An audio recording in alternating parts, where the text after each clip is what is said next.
মহাসমাবেশের ডাক দিয়েছে বাংলাদেশ সচিবালয় কর্মকর্তা কর্মচারী সংযুক্ত পরিষদ।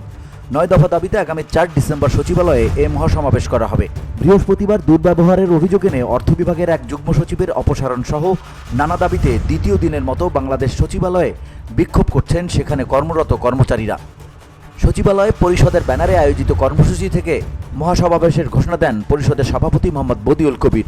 দাবি বাস্তবায়নের জন্য আগামী বুধবার ৪ ডিসেম্বর সচিবালয়ে মহাসমাবেশের ঘোষণা দেন বদিউল কবির। তিনি বলেন, দাবি আদায় আমরা মাঠে আছি, গড়িমসি না করে আমাদের দাবি বাস্তবায়ন করার আহ্বান জানাচ্ছি। এ সময় দাবি বাস্তবায়নে গড়িমসি ও দুর্ব্যবহারের অভিযোগ এনে একজন যুগ্ম সচিবের অপসারণের দাবিও জানানো হয়। দাবির মধ্যে উল্লেখযোগ্য হল সচিবালয়ে কর্মরত নন ক্যাডার ফিডার পদধারীদের প্রাপ্যতা অনুযায়ী বিভিন্ন ক্যাটাগরির পদ সংরক্ষণ, পদনাম পরিবর্তন, নতুন পে কমিশন গঠন, ৫০% মহার্ঘ ভাতা, ১০০% পেনশন ও ৪০০% গ্র্যাচুইটি সুবিধা প্রদান, বিদ্যমান ২০টি গ্রেডের পরিবর্তে 10টি গ্রেড প্রবর্তন, সচিবালয়ের কেন্দ্রীয় লাইব্রেরির বিদ্যমান পদনাম পরিবর্তন করে যৌক্তিক নাম প্রদান, বিগত সরকারের আমলে চাকরিচ্যুত, সাময়িক বরখাস্ত ও অন্যায়ভাবে বাধ্যতামূলক অবসরপ্রাপ্তদের ন্যায় পাওনা ফেরত ইত্যাদি। BOD Bangla news desk.